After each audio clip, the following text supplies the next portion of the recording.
Boa noite a todos. Depois de uma pequena interrupção na semana passada para a gente falar sobre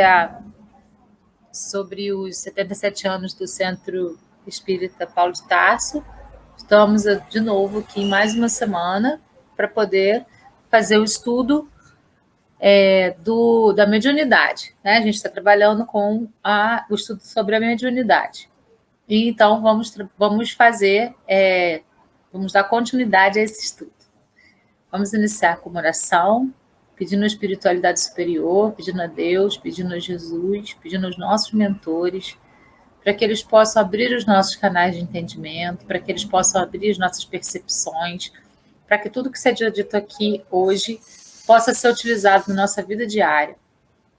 Tudo que nós aprendermos aqui hoje possa virar algo efetivo no nosso caminhar, na nossa vivência, no aperfeiçoamento dos nossos trabalhos na casa mediúnica.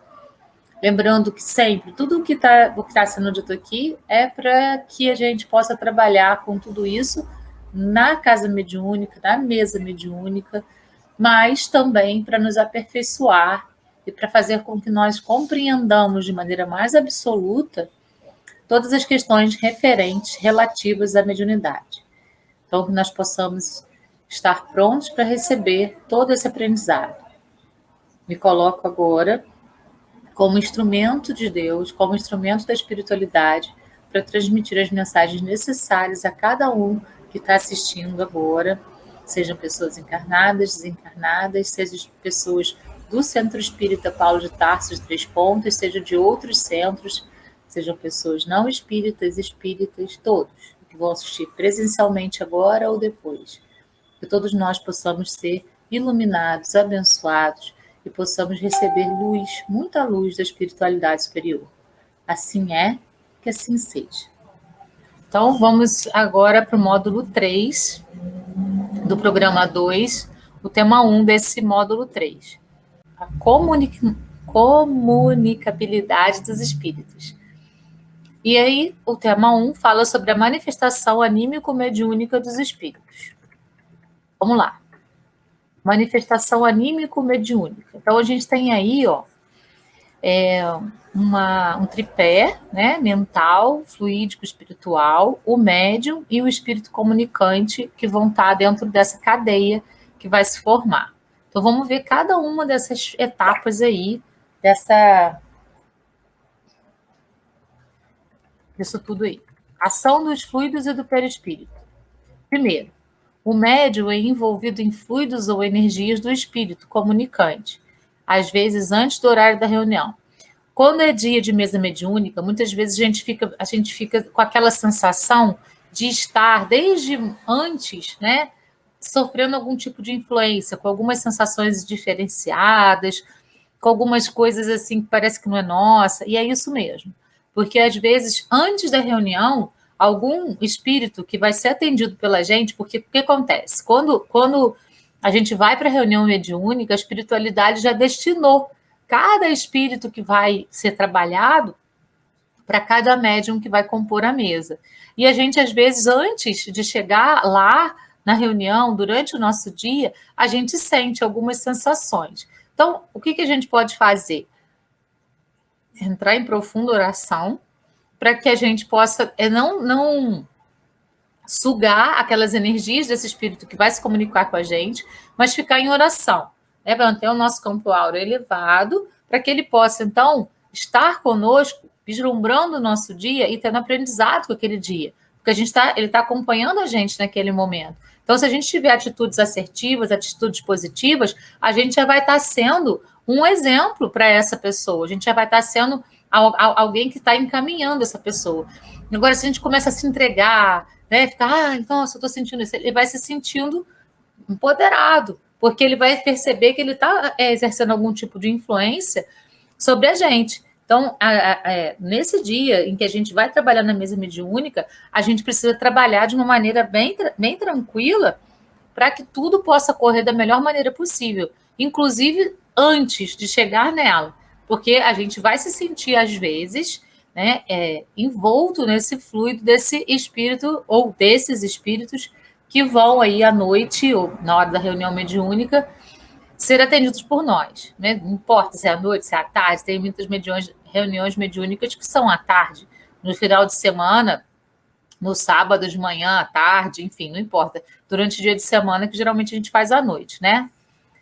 Então, segundo da ação dos fluidos e dos perispíritos, segunda etapa, a troca fluídica entre espírito e médium é controlada por dedicados trabalhadores do plano espiritual, que não consideram os médiums como simples máquinas a serviço do trabalho de intercâmbio mediúnico.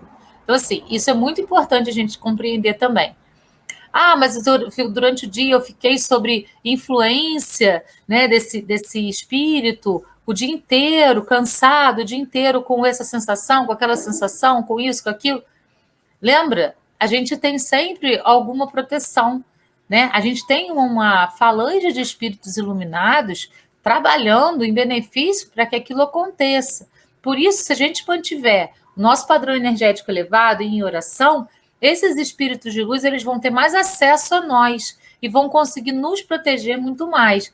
Mas se a gente entra na vibração daquele espíritozinho sofredor que a gente vai atender mais tarde, aí a gente deixa o nosso campo energético cair, entra na vibração dele, e os espíritos superiores que estão lá para nos proteger, para nos conduzir, eles não têm acesso a nós. Então, quem vai escolher o acesso que a gente está dando somos nós.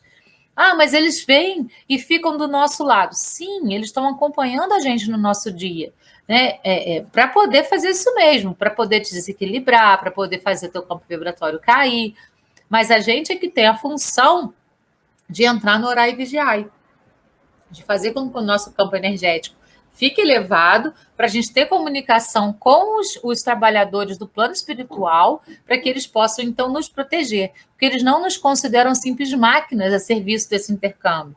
Eles nos consideram pessoas importantes, espíritos também encarnados, que estão no processo evolutivo e precisam de toda a proteção, ainda mais porque estão a serviço da espiritualidade superior. Então, nós estamos a serviço e eles nos consideram, assim, pessoas muito especiais. Então, vão estar lá protegendo a gente, vão estar lá cuidando da gente.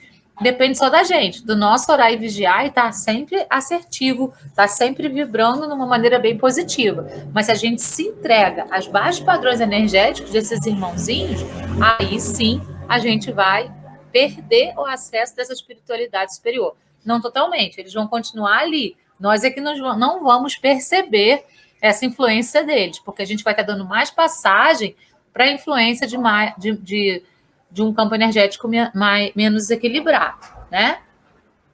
Terceiro, envolvido pelas emanações fluídicas de espíritos que sofrem, é importante que o médium haja com equilíbrio e responsabilidade, neutralizando-as pela doação de energias salutares, serenas, que acalmam e confortam o comunicante sofredor. De onde nós vamos resgatar essas energias salutares para poder, então, doar? Não é a nossa energia que a gente vai ter que doar para eles. É essa energia que a gente vai trazer para nós da espiritualidade superior, como com pensamento em alta vibração, com orações elevadas, fazendo com que o nosso campo áureo fique elevado, para que os espíritos de luz possam ter acesso a nós também, trabalhando essa troca de energias e repondo em nós aquilo que a gente está doando. A gente nunca fica sem. A gente nunca doa e fica sem. Os espíritos de luz estão ali justamente para repor aquilo que a gente está doando, está sendo reposto, está sendo renovado em nós. Então, assim, a gente sempre sai melhor, mas isso depende da nossa escolha. Qual é a minha escolha? Me manter equilibrado? Me manter responsável? Neutralizar isso com essa troca da espiritualidade superior, eu e esse espírito sofredor, ou entrar na energia do espírito sofredor? Nós somos, entre aspas, os que deveríamos ser equilibrados na história. Se a gente entra na energia dele, a gente está se desequilibrando assim como ele. Então não existe mais diferença. A gente está lá igualzinho, no mesmo patamar. A gente não é superior a eles, não é isso. É que a gente tem trabalhado para que a nossa energia possa se manter num campo vibracional mais assertivo. Se a gente não consegue isso, a gente está caindo o nosso patamar energético e está se igualando energeticamente àquele serzinho sofredor. A gente entra em sofrimento também. E não é esse o nosso trabalho. Nosso trabalho é em outra perspectiva. Quarta, As energias irradiantes da entidade comunicante penetram no perispírito do médium, onde são processadas antes de alcançarem o corpo físico. Então, esse processo, ele pode ir acontecendo ao longo do dia, mas quando a gente senta na mesa mediúnica, ele vai se aprofundar, tá? Então, assim, obviamente que durante o dia você vai viver um dia tranquilo. Pode ter alguma sensação ou outra, você pode ter uma percepção ou outra, alguma coisa que você sinta um mal-estar, que você entenda que não é seu, mas quando você senta na mediúnica, na mesa mediúnica, isso tudo vai se aprofundar em você. E aí sim você vai entrar no trabalho, efetivamente. Durante o dia, não vai ser tão profundo assim. Ainda mais se nós conseguirmos manter o nosso campo energético lá, né, elevado. Então, aí quando a gente vai lá para a mesa mediúnica, começa a fazer as orações, como a gente já viu, né? Sempre se inicia com uma leitura, com uma discussão sobre aquela leitura, ou então se coloca um tema para ser abrangido ali. E é muito interessante, por exemplo, quando a gente coloca um tema para ser discutido, geralmente esse tema tem uma relação geral com os espíritos que vão ser atendidos naquele dia. E a gente já faz uma preparação para aquilo, né? É para aquilo que vai acontecer depois. Então, geralmente é isso que acontece. Então, as energias irradiantes da entidade comunicante penetram no perispírito do médium, onde são processadas antes de alcançarem o corpo físico. Lembrando, o espírito comunicante ele não entra no nosso corpo físico, né? Dois corpos não têm lugar no mesmo espaço. O nosso corpo físico pertence ao nosso espírito, ao nosso perispírito, com todos os corpos que ele tem. O espírito do comunicante entra em contato com o nosso perispírito e com o nosso corpo físico, entra em contato energético, mas não dentro, ele não fica dentro, ele fica do lado de fora, com o acompanhamento sempre da espiritualidade superior. Quinto, no campo físico, as energias são captadas pelos plexos nervosos e mediadas pelos órgãos sensoriais. Reproduzem sensações agradáveis e desagradáveis no médium. Então, os nossos campos de força, os plexos relacionados a ele, vão entrar, né, em comum acordo aí com o do espírito comunicante e vai haver, então, um intercâmbio. Às vezes, né, alguns médiums, eles, por exemplo, quando esse espírito comunicante levou um tiro no coração, ele sente um mal-estar no coração. Quando levou um tiro na cabeça, ou caiu alguma coisa sobre a cabeça desse espírito que desencarnou, ele pode sentir uma pequena dor de cabeça, uma dor de cabeça um pouco mais forte. Mas isso não é dele, não é meu médium, não sou eu que estou sentindo. É uma sensação que eu, médium, estou captando desse espírito que está se comunicando através de mim. É uma sensação, não é, então, uma dor efetivamente minha. Uma sensação do espírito, que o espírito está transmitindo para mim. E uma sensação que, para ele, é leve, né? Para mim pode ser até um pouco dolorida, mas para ele é leve. Um mal-estar, uma vontade de... uma náusea, alguma coisa assim, pode acontecer, né? Geralmente acontece. Mas a sensação não é uma coisa efetivamente nossa. É muito importante a gente separar o que é meu e o que é desse espírito que eu estou socorrendo. Essas sensações conduzem a diferentes graus e tipos de somatizações no veículo físico do médium, de acordo com as condições do espírito comunicante, bem ou mal-estar geral ou localizado, como a gente está falando aí. Essas sensações o espírito comunicante vai transmitir essas sensações para o nosso corpo. Quanto mais equilibrado a gente está, mais a gente vai descrever a sensação sem sentir. Quanto mais desequilibrado, mais a gente vai sentir fisicamente aquela sensação, certo? A gente não precisa sentir nada. A gente pode simplesmente descrever, tá? Mas tem alguns médiuns que sentem efetivamente no corpo. Então, a gente precisa trabalhar mais, orar e vigiar para a gente ter as sensações mais descritas e não tão sentidas no corpo físico. Então, essa foi a ação dos fluidos e do perispírito. Agora, vamos para a ação mental e o circuito mediúnico. Primeiro, a mente encontra-se na base de todas as manifestações mediúnicas, quaisquer que sejam os característicos em que se expresse.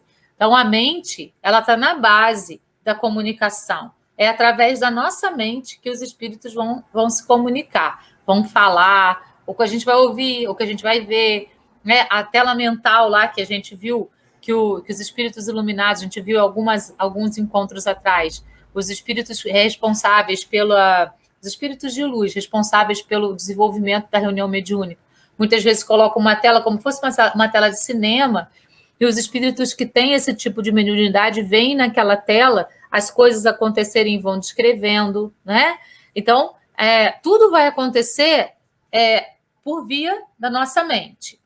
Segundo, o envolvimento fluídico e a ação do perispírito são controlados pela mente, que conduz à formação de circuitos mediúnicos, de um circuito mediúnico fechado, ligação mental entre médium e espírito comunicante. Então, a ligação, reparem, é mental. Não existe aquela coisa de, né, como a gente vê na ficção e muitas vezes assim nas brincadeiras, que o espírito entra no corpo do outro, do médium. Não, isso não acontece.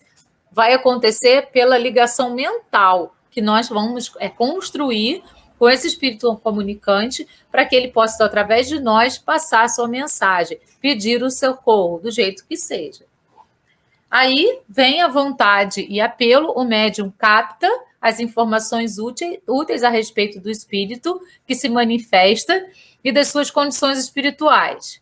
E a vontade resposta representa o auxílio proporcionado pelo médium e demais membros da equipe do grupo mediúnico ao comunicante desencarnado. Então, vai acontecer essa comunicação aí, como se a gente estivesse falando com alguém num celular, como se a gente estivesse falando com alguém em algum aparelho. Efetivamente, é isso que acontece, né? A gente vai ouvir e vai transmitir a mensagem que foi enviada pelo médium, pelo espírito desencarnado.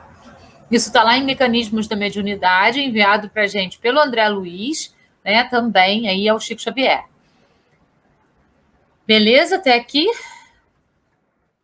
Ação dos sistemas nervosos e endócrino, a glândula pineal. Eu tenho lá no meu canal no YouTube um curso inteirinho falando sobre os centros de força, né, que muitas pessoas chamam de chakras, sobre a glândula pineal, sobre como que tudo ocorre aí dentro desse sistema, dos centros de força, a glândula pineal. Quem tiver interesse de aprofundar esse assunto, tem lá um curso inteirinho sobre isso, né? É só acessar lá. Reforma Íntima com Valéria Maivor Mivô. A glândula pineal, ela é uma glândula endócrina que não é muito estudada pelos médicos tradicionalistas. Mas alguns médicos que trabalham com essa medicina mais voltada para a espiritualidade já perceberam que essa glândula ela é de suma importância para todo o funcionamento do nosso corpo. Tem um médico que eu sempre gosto de citar quando eu falo sobre a glândula pineal, porque ele é o especialista nela, que se chama Sérgio Felipe de Oliveira, e no YouTube vocês vão encontrar diversas falas dele, cursos inteiros dele sobre a glândula pineal. Quem quiser aprofundar sobre a glândula pineal efetivamente, ele é a pessoa, e ele deixa disponível no YouTube, né, para todo mundo assistir, para quem quiser assistir, cursos inteiros falando sobre o funcionamento da glândula pineal, o que ela age, qual é a interface dela, tudo. Ele é um médico psiquiatra, né? Então, ele trabalha muito com pessoas, ele mesmo fala, que chegam num consultório dele realmente precisando de medicamentos, porque elas já estão num estado que não tem como. Então, ele dá o medicamento. A partir disso, ele vai buscar a causa. E a causa, segundo ele, é sempre emocional, e o emocional vem sempre do espiritual. Então, assim, é um médico muito interessante de se analisar e de se estudar junto com ele, porque ele explica de uma maneira muito didática, muito tranquila, e a gente entende muito bem tudo o que ele fala. Tem umas mensagens muito interessantes e estudos muito aprofundados sobre a glândula pineal. Vou fazer uma síntese geral aqui, obviamente muito superficial, né, do que seria essa glândula.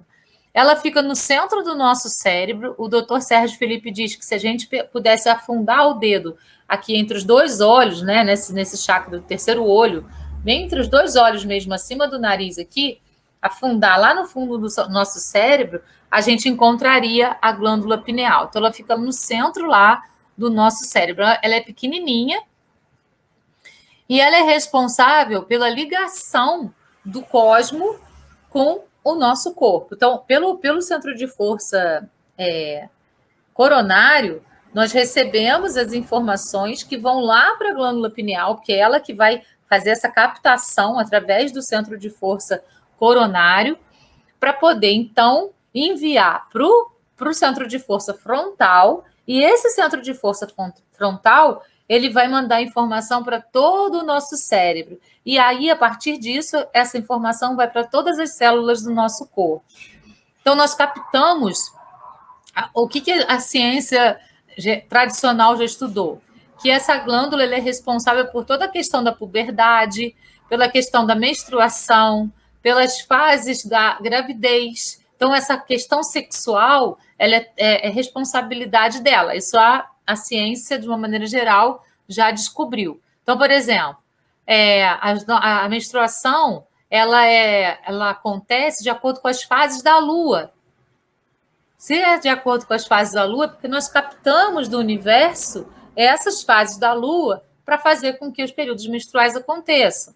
Assim também a gravidez. Ela tem as fases da Lua certinhas para acontecer todo o processo de gravidez. E aí, em determinada Lua, o bebê vai nascer. Então, a gente vai captar do universo isso. Então, tudo que vem do universo, do cosmos, da espiritualidade superior, é captado pelo centro coronário, ou chakra coronário, né? A pineal é que é responsável por essa captação, então vai para ela, e ela transmite para o frontal, que vai enviar para o cérebro e para todas as células do nosso corpo. Então, ela é uma glândula de comunicação. A mediunidade, segundo o Dr. Sérgio Felipe de Oliveira, ocorre a partir dela, por causa dela. É ela que vai fazer essa comunicação com os espíritos de luz, com os espíritos mais evoluídos aí, e com também os seres extraterrestres, os seres dos outros planetas. Jesus disse: há muitas moradas na casa do meu Pai. Então, os seres de outros planetas também se comunicam conosco através dessa glândula. Assim, a espiritualidade superior que envolve a Terra aí nas colônias que estão em torno dela. Toda a comunicação mediúnica é feita a partir dessa glândula, segundo o Dr. Sérgio Felipe de Oliveira. Enquanto durar a comunicação mediúnica, o médium é mantido sob os cuidados e atenção da equipe espiritual, que dirige o grupo mediúnico, permitindo que os sistemas nervosos central e periférico e endócrino sejam preservados.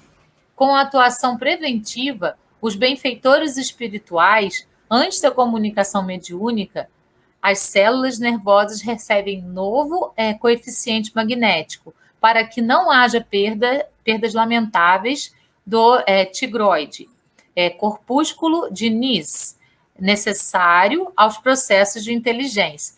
Pessoal, quando nós trabalhamos com mediunidade, os maiores beneficiados somos nós. Todo o nosso sistema é recomposto constantemente, é revitalizado constantemente, é apurado constantemente para ver se existe alguma coisa lá que esteja entrando em um dano para ser recuperado. Então, nosso cérebro, nosso sistema como um todo, ele está sendo sempre vigiado e está sendo sempre observado pela espiritualidade superior. Então, as renovações de energia que acontecem com o médium em trabalho não acontecem com as outras pessoas. Então, quem é o maior beneficiado de tudo isso? Em todos os sentidos, somos nós mesmos. Nós que nos colocamos à disposição da espiritualidade superior, nós nos colocamos o nosso aparelho físico também à disposição. E toda vez que acontece um processo mediúnico, nós somos, é como se a gente entrasse num aparelho de scanner que passasse aí esse scanner para ver se danificou alguma coisa. Se danificou, aquilo vai ser consertado rapidinho. E nem chega a danificar, porque já existe uma prevenção para que aquilo não ocorra. Essas trocas de energia são feitas sempre, constantemente, com todos os médiuns. Reparem como que nossa energia vai né, se modificando, vai se... Então, nenhuma pessoa que é médium pode dizer que perdeu energia durante um trabalho mediúnico, pode dizer que saiu mal. Se saiu mal, é porque você puxou alguma coisa que não era necessário você puxar. Porque você não precisa sair mal de uma reunião mediúnica, você tem que sair muito melhor do que você entrou, porque as trocas energéticas e todo o cuidado que a espiritualidade superior tem conosco é muito grande. Nós somos uma joia rara, que estamos ali a serviço, contribuindo com o nosso ectoplasma e com tudo que a gente tem para que aquele trabalho possa ser feito de uma maneira bem específica, bem especial, de uma maneira que tudo seja feito de forma perfeita. Então, é isso aí, né? A gente precisa valorizar a nossa própria escolha e compreender que é uma escolha edificante para nós mesmos, principalmente para a nossa grande missão, que é a nossa própria evolução. A nossa grande missão na Terra é a nossa própria evolução.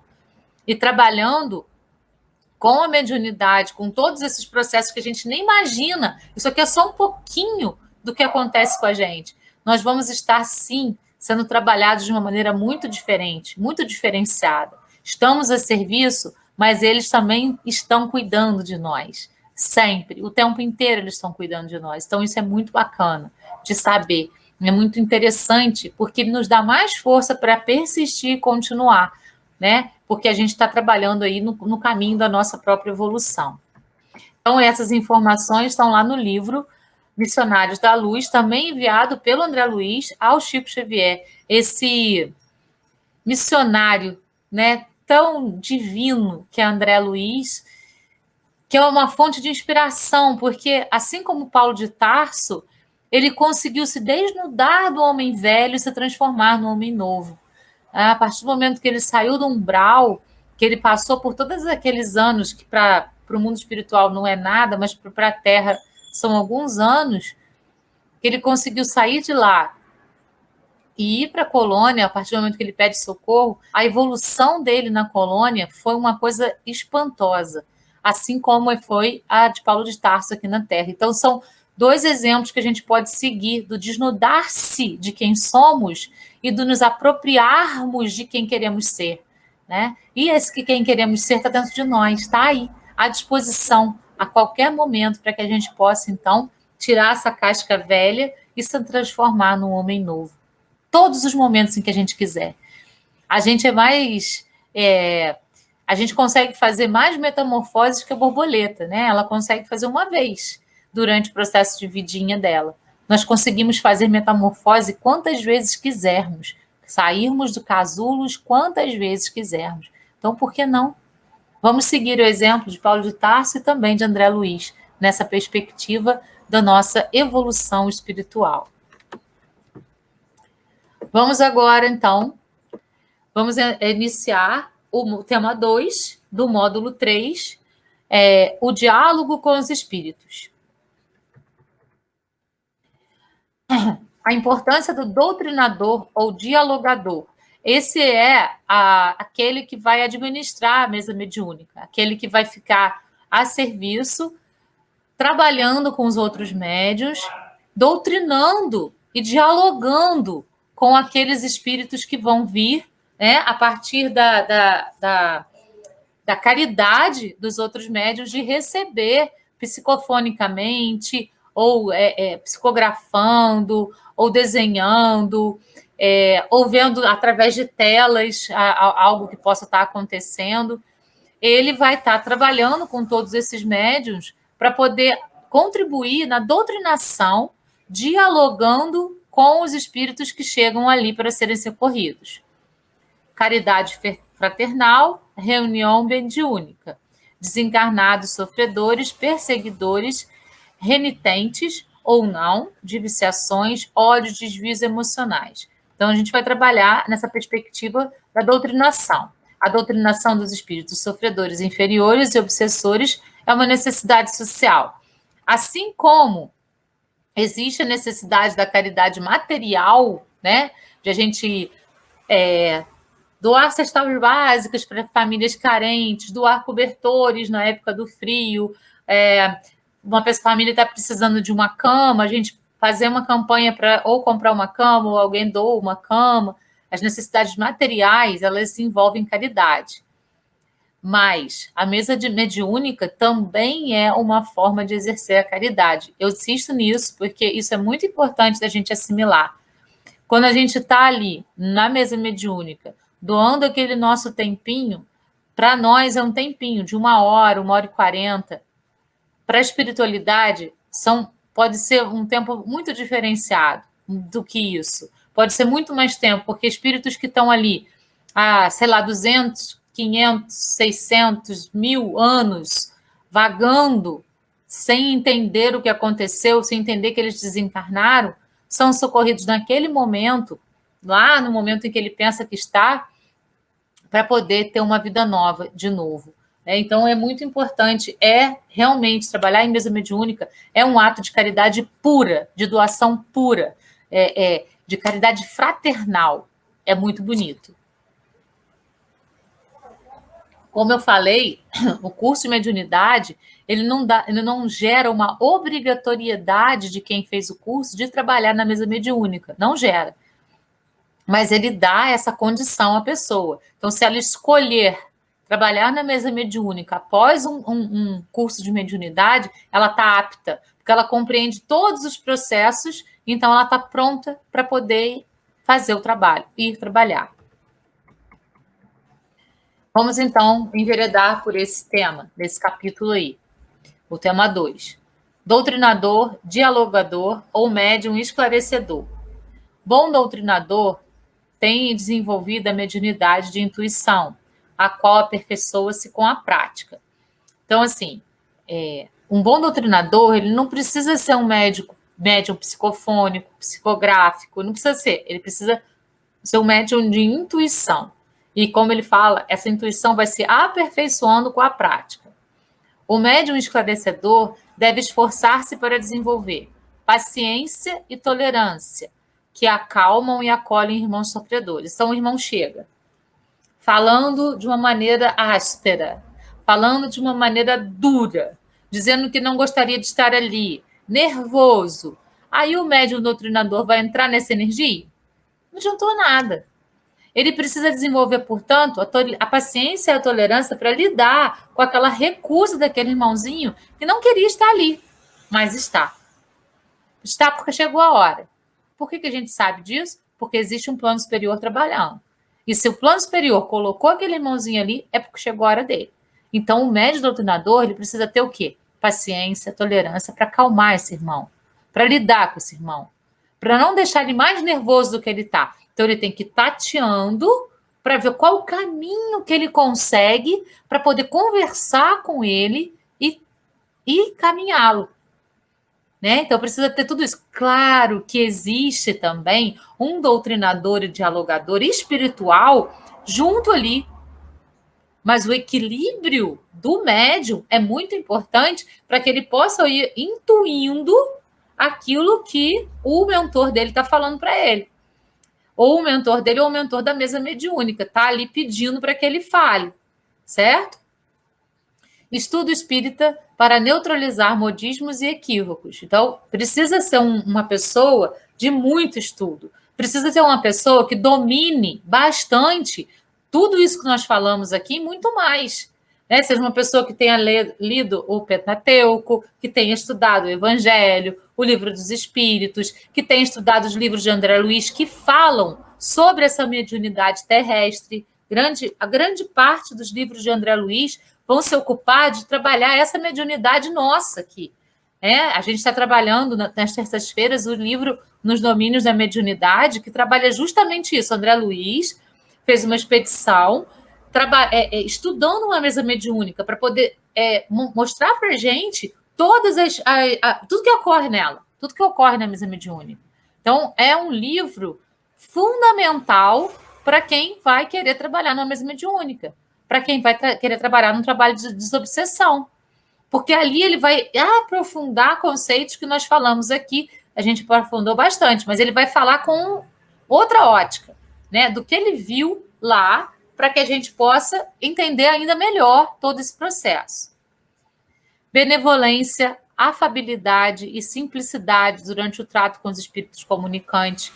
Então, tolerância e paciência, benevolência, afabilidade, simplicidade. O espírito que está ali dialogando, que é o doutrinador, ele não é superior àquele que está chegando ali. Ele só tem mais estudo, ele só tem mais equilíbrio, ele só atingiu um patamar um pouquinho maior na tolerância, na paciência, na benevolência, na afabilidade, na simplicidade, do que aquele irmãozinho sofredor que está ali.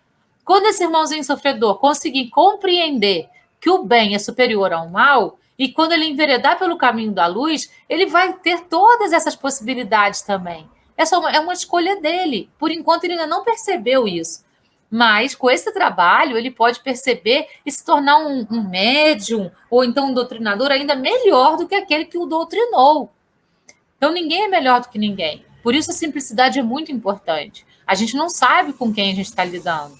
A gente pode estar lidando com um espírito como Paulo de Tarso e como André Luiz, que vão se transformar da água para o vinho. E muitas vezes, na mesa mediúnica, já é o princípio dessa transformação. Então, a gente nunca deve achar que esses irmãos que estão ali, sofredores, são irmãos menores que nós. Não. A gente também não deve achar que os nossos obsessores são irmãos menores que nós. Não. E nem que eles estão fazendo aquilo, estão querendo prejudicar a gente, porque é por conta de uma pura ignorância. Não é por maldade pura, é por pura ignorância. Os espíritos, eles estão nesse lado obscuro por ignorância, porque a partir do momento que eles compreenderem o bem, eles vão deixar de ignorar o bem e vão passar para o lado do bem. Não tem como. O bem traz muita coisa boa para o coração. Então, eles são ainda ignorantes. O que é ser ignorante? É ignorar alguma coisa, não saber sobre alguma coisa. A partir do momento que você tem a sapiência daquela coisa, você pode se transformar no oposto. Foi o que aconteceu com o Paulo de Tarso, foi o que aconteceu com o André Luiz. Então, não vamos subestimar esses espíritos aí, sofredores, entre aspas, que estão vindo para a mesa mediúnica ou que estão nos obsediando. Eles podem se transformar em estudiosos muito mais perfeitos do que nós e partirem para a seara da evolução muito mais rápidos que nós, que estamos ali. Principalmente se a gente estiver cheio de vaidade, né? Se a gente estiver cheio de se achando ali, aí que a gente vai ficar no mesmo patamarzinho sem evoluir nada. A gente está a serviço, sempre. É sempre muito importante a gente trabalhar nessa concepção. Manutenção de clima de simplicidade, otimismo e fraternidade ao conversar com espíritos mais rebeldes, revoltados ou que buscam vingança, amparando-se no auxílio prestado pelos orientadores espirituais. Então, a gente vai sempre, esse doutrinador tem de manter esse clima tranquilo, né? Mesmo que o espírito venha mais nervoso, mais rebelde, manter-se tranquilo, entendendo que tudo vai acontecer conforme a espiritualidade superior determinou que aconteça. Nada vai sair do controle. Se a gente tivesse essa fé, isso é fé inabalável, né? É essa fé irrepreensível que Jesus quer que nós tenhamos. E na mesa mediúnica a gente precisa ter. Principalmente o doutrinador. Atenção à problemática apresentada pelo espírito, que é dentro dessa problemática que o doutrinador vai trabalhar, envolvimento em vibrações harmônicas. Então, é dentro dessas perspectivas que o doutrinador vai trabalhar aí.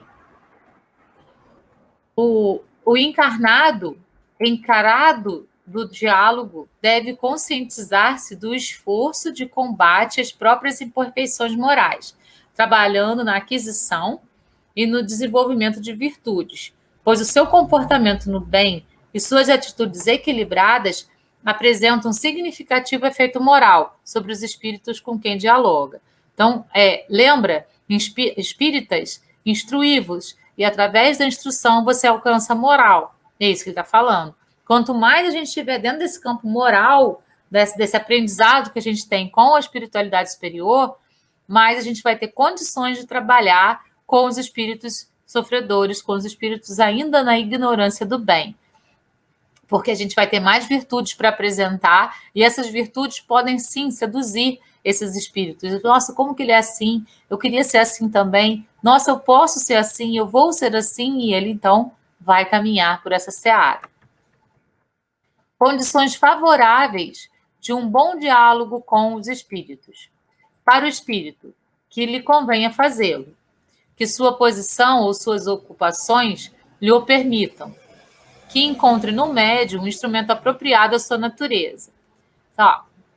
Se ele é muito rebelde, o médium tem que ser extremamente equilibrado, para não deixar que ele, por exemplo, vire a mesa, que ele fale palavrões, que ele que ele faça insultos às pessoas. Então, o médium tem que estar extremamente equilibrado, para mesmo ouvindo aquelas coisas todas que ele está falando e que ele quer fazer, se manter equilibrado. Ele quer virar a mesa, ele está falando muitos palavrões, ele está muito rebelde, mas não transmitir exatamente a mensagem, transmitir aquilo que ele quer fazer. Então, é muito importante a gente ter esse equilíbrio, para que o espírito possa, então, perceber esse equilíbrio e se inspirar nele. Ele vai ficar mais nervoso? Pode ser que sim, mas você se mantém no equilíbrio. É muito importante essas percepções para que a gente trabalhe de uma maneira bem competente na mesa mediúnica. O equilíbrio é muito importante, mas vamos lembrar, a gente não está sozinho. Tem os nossos mentores, tem os trabalhadores da casa, tem todos aqueles que prepararam a mesa para aquilo ali. Então, a gente pode ir com muita segurança, porque tudo vai contribuir para que esse equilíbrio aconteça. Tudo.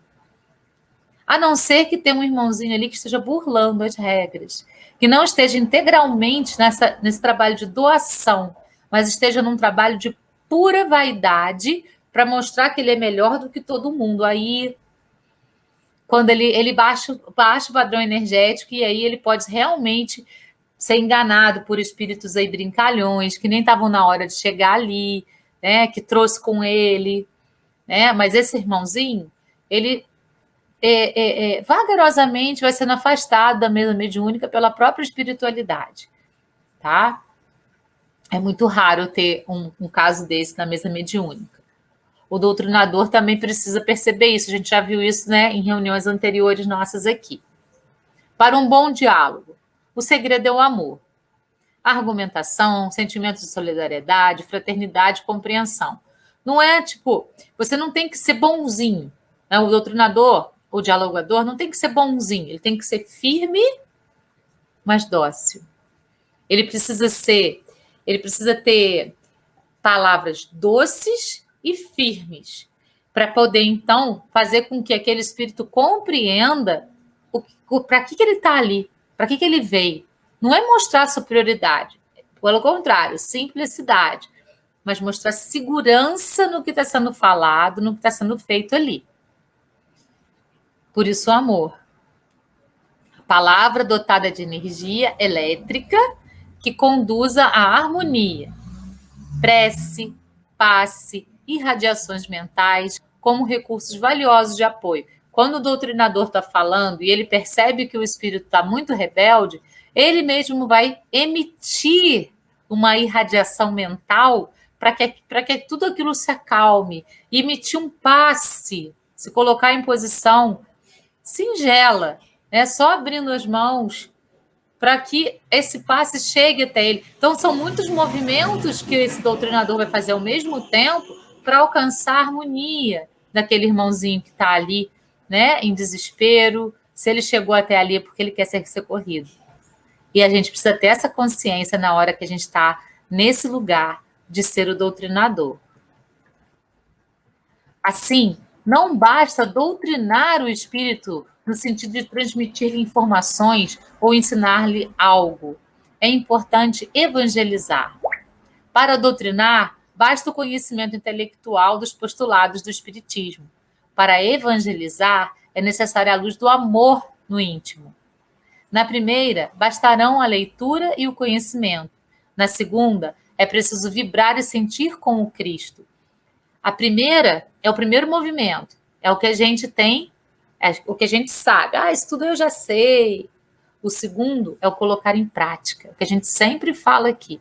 Não adianta eu saber, eu tenho uma cabeça cheia de saber, se aquele saber fica só aqui, se eu não coloco em prática. Eu preciso colocar em prática. Jesus veio ao mundo para mostrar para a gente, vamos colocar em prática aí? Vamos colocar em prática tudo que a gente sabe? Vamos colocar, se não der certo, tudo bem. caio, levanto, arranhei o joelho, vou ali na frente, vai ficar bom e eu vou continuar o meu caminho. Então, não é só o saber, é o saber em prática, colocado em prática no exercício. É igual na escola. O professor passa para a gente a parte teórica, a gente tem que exercitar durante os deveres de casa tudo aquilo que o professor passou, fazendo os exercícios. E a gente precisa fazer isso também, exercitar todo o nosso conhecimento, colocar em prática. Tudo que o Cristo veio trazer, colocar em prática. Foi exatamente o que Paulo de Tarso fez e foi exatamente o que André Luiz fez, né? Então, por isso, eles vão ser sempre os nossos grandes exemplos. Se o comunicante perturbado procura fixar-se no braseiro da revolta ou na sombra da queixa, indiferente ou recalcitrante, o diretor ou o auxiliar em serviço solicitará a cooperação dos benfeitores espirituais presentes, para que o necessitado rebelde seja confiado a assistência de organizações espirituais adequadas a isso. Nesse caso, a hipnose benéfica será utilizada, a fim de que o magnetismo balsamizante serene o companheiro perturbado, amparando-se-lhe o afastamento da cela mediúnica, à maneira do enfermo despertado na terra, a quem se administra dose calmante para que se ponha mais facilmente sobre o tratamento preciso.